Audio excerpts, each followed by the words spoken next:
మీకు ఏదైనా ఇబ్బంది ఉందని మీరు ఏదన్నా అనుకుంటే అట్లాంటివి అన్నిటిని కూడా పక్కన పెట్టండి, రండి మన రాష్ట్రాన్ని పునర్నిర్మించుకుందాం.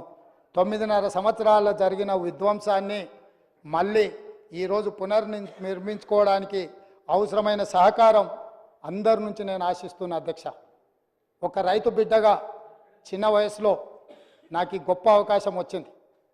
ఎంతోమంది మేధావులు కావచ్చు, విఘ్నులు కావచ్చు, చాలామంది రాజకీయ దురంధరులు ఉండొచ్చు, వాళ్ళు ఎవరికి రాని అవకాశం ఈరోజు మా పార్టీ శ్రీమతి సోనియా గాంధీ గారు, మల్లికార్జున ఖర్గే గారు అవకాశం ఇచ్చారు. మా ఎమ్మెల్యేలు అందరూ కూడా అండగా నిలబడ్డారు.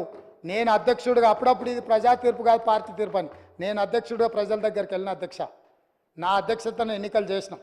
మీ అధ్యక్షుడి పేరు మీద మీరు పోయినరు, మా పార్టీని నా అధ్యక్షతను ఎన్నికలు వెళ్ళమన్నారు. ప్రజలు తీర్పు ఇచ్చిండ్రు. ఇదేం ఆషామాషిగా ఇక్కడికి రాలేదు అధ్యక్ష.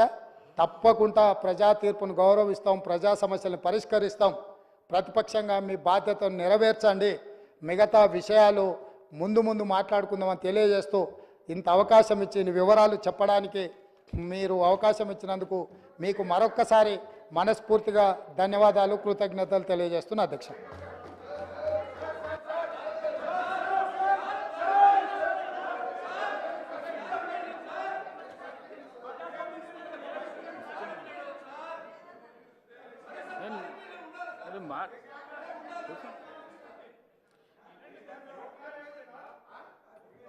ఈరోజు గవర్నర్ గారి ప్రసంగానికి ధన్యవాదాలు తెలిపే తీర్మానంపై చర్చలో పాల్గొన్న గౌరవ సభ్యులకు మాత్రమే క్లారిఫికేషన్స్కు అవకాశము ఇవ్వబడును.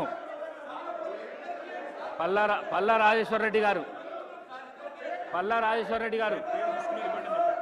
హరీష్ రావు గారిని సార్, హరీష్ రావు గారి పేరు తీసుకున్నారు కాబట్టి వారికి ఇవ్వండి. హరీష్ రావు గారి పేరు ఇవ్వండి. ముఖ్యమంత్రి గారు అధ్యక్ష ముఖ్యమంత్రి గారే చెప్పారు. ముఖ్యమంత్రి గారే చెప్పారు. పల్లా రాజేశ్వర రెడ్డి గారు మాట్లాడినాక మీ పేరు తీసుకున్నారు, లీడర్ ఆఫ్ ది హౌస్ కాబట్టి మీకు తర్వాత అవకాశం ఇస్తాము. పల్లా రాజేశ్వర రెడ్డి గారు మాట్లాడండి. అధ్యక్ష, ముఖ్యమంత్రి గారు సంతోషం, చాలా తక్కువ వయసులో చాలా అనుభవం సంపాదించేసి అలా ముఖ్యమంత్రి అందరి ఆశీస్సులతో దయతో అయినరు ఖచ్చితంగా.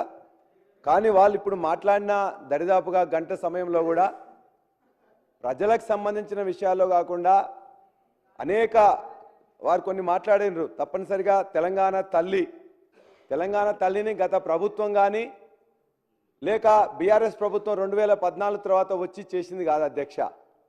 ఉద్యమ సమయంలో అనేక మంది శిల్పులు వాళ్ళు తయారు చేసింది తప్ప అది బీఆర్ఎస్ పార్టీ లేకపోతే ఆనాడు ఉన్న టీఆర్ఎస్ పార్టీ తయారు చేసింది కాదు. వాస్తవం అది. మేము చెప్పడానికి వినకపోతే మీరు ఓకే, మీకు తెలియదు కాబట్టి చెప్తున్నాం. ఉద్యమ సమయంలో ఎక్కడున్నారండి?